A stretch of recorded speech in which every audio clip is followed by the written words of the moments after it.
Mi padre me ignoró toda mi vida mientras idolatraba a mi hermano. Cuando le pedí ayuda para la universidad, me dijo que no desperdiciaría su dinero en mí.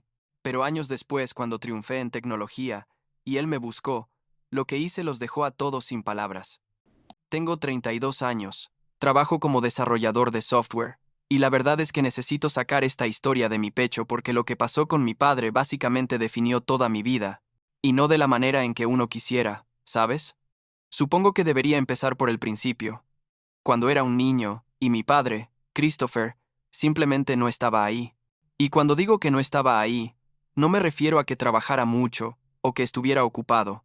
Me refiero a que literalmente no le importaba una mierda lo que yo hiciera o dejara de hacer. Recuerdo que cuando tenía como 8 o 9 años, jugaba béisbol en una liga local, nada del otro mundo, pero para mí era todo. ¿Me explico? Todos los otros niños tenían a sus padres en las gradas gritando y animando, y yo buscaba a mi padre entre la gente cada vez que llegaba mi turno de batear, pero nunca estaba ahí. Ni una sola vez vino a verme jugar. Mi mamá, Amanda, ella sí estaba siempre, con su cámara vieja tomando fotos borrosas y gritando, más fuerte que nadie cuando yo llegaba a primera base, pero mi padre siempre tenía una excusa, ya sabes, que si el trabajo, que si estaba cansado, que si tenía cosas que hacer. La cosa es que años después me di cuenta de que simplemente no le interesaba, punto. Hubo un día, creo que fue en quinto grado, cuando gané un premio en la Feria de Ciencias por un proyecto sobre circuitos eléctricos, tipo algo súper básico, pero yo estaba orgullosísimo, porque había trabajado en eso por semanas. La escuela organizó una ceremonia pequeña y mandaron invitaciones a los padres. Mi mamá obviamente fue, pero mi padre ni siquiera se molestó en dar una excusa esa vez, simplemente no apareció. Recuerdo estar en el escenario con mi certificado en la mano, viendo a todos los otros niños abrazando a sus papás después, y yo solo tenía a mi mamá, que era increíble, no me malinterpretes, pero una parte de mí se preguntaba qué tenía que hacer para que mi padre me prestara, aunque sea 5 minutos de atención. Lo peor, y esto todavía me da rabia cuando lo pienso, fue cuando tenía 11 y me caí de mi bicicleta y me rompí el brazo de forma bastante fea, el hueso salió un poco y todo. Mi mamá me llevó corriendo a urgencias. Estaba histérica. Yo estaba llorando del dolor, y ella llamó a mi padre desde el hospital. Él dijo que iría en camino. Esperamos como 3 horas. Me enyesaron todo el brazo izquierdo. Me dieron unos medicamentos que me pusieron medio zombie, y mi padre nunca llegó. Cuando volvimos a casa, como a las 11 de la noche, él estaba ahí viendo televisión, y lo único que dijo fue algo como, «Ah, ya volvieron, qué bueno». Y siguió viendo su programa como si nada. Ni siquiera me preguntó si estaba bien o qué había pasado exactamente. Pero todo cambió. Y aquí es donde la historia se pone realmente jodida. Cuando nació mi hermano Matthew, yo tenía como 5 años cuando él nació, y juro por Dios que fue como si mi padre descubriera de repente que podía ser un padre presente y amoroso, pero solo con Matthew, no conmigo. Era como vivir en dos realidades paralelas en la misma casa. Christopher se convirtió en este super papá que iba a todos los juegos de fútbol de Matthew, que pasaba los fines de semana enseñándole a pescar, que se quedaba despierto hasta tarde ayudándole con la tarea. Todo lo que yo había querido desesperadamente de niño, Matthew lo tenía sin siquiera pedirlo. Y mira, no culpo a Matthew por esto, él era solo un niño, pero era imposible no sentir esa diferencia cada día. Cuando Matthew tenía 8 años, misma edad que yo cuando jugaba béisbol, mi padre no se perdió ni un solo partido suyo, ni uno. Llevaba una de esas sillas plegables y una hielera con bebidas, y se quedaba ahí gritando instrucciones y celebrando cada jugada como si fuera la Serie Mundial. Yo a veces iba a esos juegos porque mi mamá me llevaba, y me quedaba ahí sentado viendo a mi padre ser el papá que yo siempre había querido tener, pero con mi hermano en vez de conmigo. La cosa es que mi padre y Matthew tenían un montón de cosas en común que nosotros nunca tuvimos. A los dos les encantaban los deportes, la pesca, esas cosas de hombres rudos, ¿sabes? Yo era más del tipo que prefería quedarme adentro leyendo o jugando videojuegos, y creo que mi padre simplemente no sabía qué hacer conmigo. O tal vez ni siquiera intentó averiguarlo. Eso es lo que más me duele cuando lo pienso ahora. Es como si hubiera decidido que yo no valía el esfuerzo, pero cuando nació Matthew y vio que tenían intereses en común, de repente descubrió que sí podía ser un buen padre. Entonces, cuando tenía 13 años, pasó lo peor que podía pasar. Mi mamá murió. Fue cáncer, tipo muy rápido y agresivo. En 6 meses pasamos de todo va a estar bien a planear su funeral. Y esa fue mi única persona, ¿entiendes? La única que realmente me veía, que me apoyaba, que le importaba si yo estaba feliz o triste, o necesitaba hablar. Después de que ella murió me sentí completamente solo en esa casa, porque mi padre seguía siendo el mismo padre ausente para mí mientras era súper presente para Matthew, y ahora ya ni siquiera tenía a mi mamá como balance. No sé cómo describir ese primer año después de que mamá murió. Fue como estar en piloto automático todo el tiempo. Iba a la escuela, volvía a casa, me encerraba en mi cuarto, y básicamente existía sin realmente vivir. Mi padre nunca me preguntó cómo estaba lidiando con todo. Nunca se sentó conmigo a hablar sobre mamá, nada. Estaba demasiado ocupado siendo el padre del año con Matthew, llevándolo a torneos de fútbol por todo el estado y pasando cada fin de semana con él. Fue en ese momento cuando empecé a meterme de lleno en la tecnología y la programación. Creo que al principio era solo una forma de escapar, ¿sabes? Me compraba libros usados sobre programación con el dinero que había ahorrado de cumpleaños y Navidades, y me quedaba despierto hasta las 3 de la mañana aprendiendo a escribir código. Había algo reconfortante en eso, tipo la lógica pura de la programación, donde si hacías las cosas bien funcionaban y si las hacías mal al menos el error tenía sentido y podías arreglarlo. No como mi familia donde nada tenía sentido y nada se podía arreglar. Pasé los siguientes años básicamente viviendo en mi cuarto con mi computadora vieja que había comprado de segunda mano. Aprendí Python, después Java, después me metí en desarrollo web y honestamente me volví bastante bueno.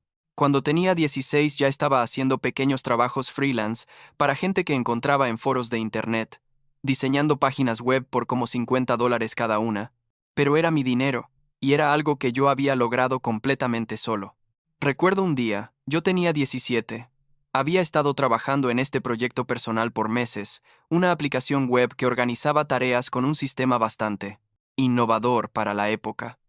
Estaba súper orgulloso de lo que había construido, tipo realmente sentía que había hecho algo impresionante. Y por alguna razón, supongo que todavía buscaba la aprobación de mi padre, aunque ya debería haber aprendido. Le mostré lo que había hecho. Le expliqué cómo funcionaba, las horas que había invertido, cómo la gente en los foros decía que era brillante para mi edad. ¿Sabes qué me dijo? Miró la pantalla por tipo 30 segundos, ni siquiera de verdad prestando atención, y dijo algo como, está bien, pero no sé si eso te va a llevar a ningún lado en la vida real, deberías enfocarte en tus calificaciones mejor. Eso fue todo. Ni un buen trabajo, ni un estoy orgulloso de ti, ni nada. Solo básicamente diciéndome que lo que me apasionaba no tenía valor. Me fui a mi cuarto, y no le hablé por como 2 semanas. No que él lo notara de todas formas. Lo que realmente explotó todo fue cuando llegó el momento de hablar sobre la universidad. Yo estaba en mi último año de secundaria. Había estado investigando programas de ciencias de la computación y había encontrado una universidad decente que tenía un programa fuerte en desarrollo de software. No era nada súper caro, tipo una universidad estatal normal, pero obviamente necesitaba ayuda con la matrícula porque trabajar medio tiempo haciendo páginas web no me daba suficiente para pagar todo. Me senté con mi padre una noche y le expliqué todo. Le mostré el programa, las estadísticas de empleo de los graduados, cuánto ganaban los desarrolladores de software recién salidos de la universidad. Tenía todo preparado como una presentación porque sabía que sería difícil, pero pensé que si le mostraba que tenía un plan sólido tal vez me apoyaría. Gran error. Escuchó todo lo que le dije, tipo con esa cara que ponía cuando realmente no le importaba pero estaba tratando de parecer que escuchaba, y cuando terminé me dijo que no iba a pagar mi universidad, así, de simple. Le pregunté por qué, tipo dime al menos una razón, y dijo que la tecnología era muy impredecible, que no había garantía de que consiguiera trabajo, que debería considerar algo más estable como contabilidad o administración. Todo esto, mientras Matthew, que tenía 22 en ese momento, estaba en su tercer año de universidad estudiando educación física, nada en contra de esa carrera, pero hablando de estable, y mi padre le pagaba todo, matrícula completa, apartamento, comida, todo. Le señalé eso, obviamente. Le dije que no era justo que él le pagara todo a Matthew, pero no quisiera ayudarme en nada a mí. ¿Y sabes qué me respondió? Que con Matthew era diferente, porque él sabía que Matthew iba a aprovechar la oportunidad y que conmigo no estaba seguro. Literalmente me dijo eso. Que no confiaba en que yo fuera a tener éxito o que valiera la pena la inversión. Creo que esas palabras me dolieron más que todo lo demás junto, porque básicamente me estaba diciendo que no creía en mí, que nunca había creído en mí. Nos peleamos feo esa noche. Le grité cosas que había guardado por años, tipo todo el resentimiento de la infancia salió de golpe. Le dije que había sido un padre de mierda conmigo, que me había ignorado toda mi vida, que la única razón por la que Matthew le importaba era porque era como un mini clon suyo. Mi padre se puso furioso. Me dijo que era un malagradecido, que él me había dado un techo sobre mi cabeza y comida en la mesa, y que eso debería ser suficiente. Le respondí que eso era lo mínimo, que cualquier padre hace eso, que lo que yo necesitaba era que le importara, que me viera, que actuara como si mi existencia significara algo para él. Al final de la pelea, mi padre me dijo que si tanto quería ir a esa universidad entonces que lo hiciera solo, que él no iba a desperdiciar su dinero en algo que probablemente no funcionaría. Le dije que estaba bien, que no necesitaba nada de él, y me fui a mi cuarto a empacar mis cosas. A la mañana siguiente llamé a mi tía Bárbara, la hermana mayor de mi mamá, y le pregunté si podía quedarme con ella un tiempo. Ella vivía como a 1 hora de distancia en un apartamento pequeño de 2 cuartos, pero no dudó ni un segundo en decirme que sí. Tía Bárbara era increíble, siempre lo había sido. Después de que mamá murió, ella había intentado estar presente en mi vida, pero mi padre la había alejado básicamente. Tipo no le gustaba que viniera a la casa, o que me llevara a salir porque decía que lo hacía quedar mal o algo así, pero cuando me mudé con ella me recibió con los brazos abiertos. Me dio el cuarto extra, que usaba para guardar trastos, pero lo limpiamos juntos y lo convertimos en un espacio decente, y me dejó claro que podía quedarme el tiempo que necesitara. Lo loco es que tía Bárbara no tenía mucho dinero. Trabajaba como secretaria en una oficina médica y ganaba lo justo para sus propios gastos. Pero cuando le hablé sobre la universidad y le mostré cuánto costaba, ella inmediatamente empezó a hacer cuentas. Me dijo que no podía pagarlo todo, obviamente, pero que me iba a ayudar con lo que pudiera. Y no solo eso, ella habló con algunas de sus amigas, mujeres que habían conocido a mi mamá y que sabían por todo lo que yo había pasado, y entre todas armaron como un fondo para ayudarme. No era mucho, tipo cada una puso lo que podía, $50 acá, 100 allá, pero cuando tía Bárbara me dio el sobre con el dinero y me dijo cuántas personas habían contribuido, honestamente me puse a llorar. Era la primera vez en años que sentía que alguien realmente creía en mí, que alguien pensaba que yo valía la pena. Mi tía me abrazó y me dijo que mi mamá estaría orgullosa de mí, y eso fue suficiente para darme la fuerza de seguir adelante con todo. Apliqué a la universidad con ese dinero y con lo que había ahorrado de mis trabajos freelance. No era suficiente para todo, obvio, así que también apliqué a todas las becas que pude encontrar, y conseguí un préstamo estudiantil para cubrir el resto. Me aceptaron en el programa de Ciencias de la Computación y me mudé al campus en el otoño, viviendo en el dormitorio más barato que encontré, tipo compartiendo cuarto con 3 personas en un espacio diseñado para 2. Los primeros meses fueron duros, no voy a mentir. Estaba tomando una carga completa de clases, trabajando en proyectos freelance por las noches y los fines de semana para ganar dinero extra y básicamente sobreviviendo a base de café y ramen instantáneo. Pero por primera vez en mi vida sentía que estaba haciendo algo que realmente importaba, algo que era mío y que nadie podía quitarme. En las clases era donde realmente brillaba. Todo ese tiempo que había pasado enseñándome a mí mismo a programar significaba que estaba muy adelantado a la mayoría de mis compañeros. Los profesores notaron eso rápido, y empecé a conseguir oportunidades para trabajar en proyectos especiales, asistencias de investigación, ese tipo de cosas que se ven bien en un currículum y que además me pagaban un poco. Cada mes, religiosamente, le mandaba dinero a mi tía Bárbara. No mucho, tipo 100 o $150 cuando podía, pero quería que supiera que apreciaba todo lo que había hecho por mí y que iba a devolverle cada centavo que ella y sus amigas habían invertido en mí. Ella siempre me decía que no era necesario, que lo considerara un regalo, pero para mí era importante. Ella había creído en mí cuando mi propio padre no lo hizo, y eso significaba todo. Durante mi segundo año empecé a trabajar en un proyecto paralelo que había estado rondando en mi cabeza por meses. Era una aplicación para pequeños negocios que ayudaba a gestionar inventario y ventas de una manera más intuitiva que lo que había en el mercado en ese momento. Trabajé en eso obsesivamente. Tipo, había noches donde me quedaba programando hasta que amanecía, y después iba a mis clases funcionando con pura adrenalina. Para cuando llegó mi tercer año, mi aplicación ya tenía un prototipo funcional que había probado con algunos negocios locales que tía Bárbara me ayudó a contactar. Las respuestas fueron increíbles. La gente realmente encontraba útil lo que había creado. Empecé a cobrar una pequeña suscripción mensual. Nada loco, tipo $20 al mes.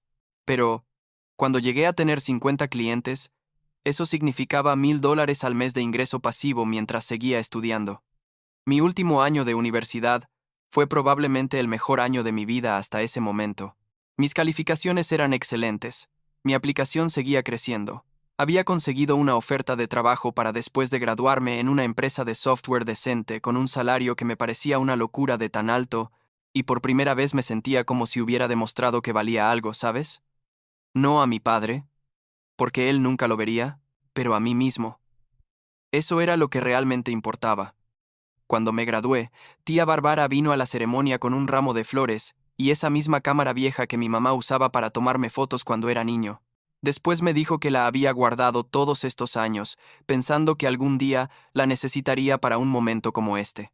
Me tomó fotos con mi toga y mi birrete, y en cada foto estoy sonriendo como idiota porque realmente era el día más feliz de mi vida. Mi padre no vino, obvio.